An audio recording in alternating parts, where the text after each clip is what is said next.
Сәлем достар, мен Роза Балғалиқызы, облыстық Алақай қуыршақ театрының әртісі.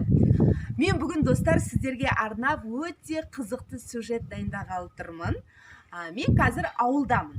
Ал сіздер ауылды сағындыңыздар ма? Сағынсаңыздар, менімен бірге болыңыздар. Ендеше кеттік.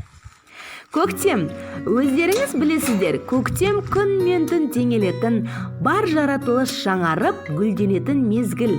Ал жан-жануарлар төлдеп, көбейіп жатыр. Соның ішінде ертегілерде, қойылымдарда кездесетін кейіпкерлердің бірі қой. Мынау жаңа туған қошақан. Өзі сондай сүйкімді.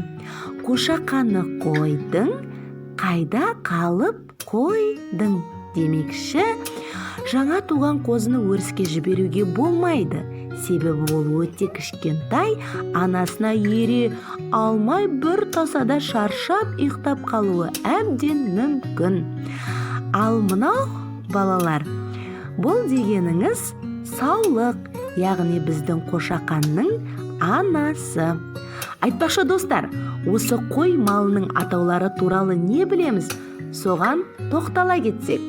Арамза, қыста туған қозы. Көбдік, тоқты болған арамза.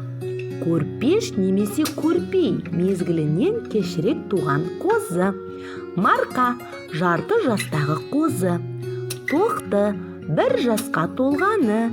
Ісек, 2 жасқа толған еркегі.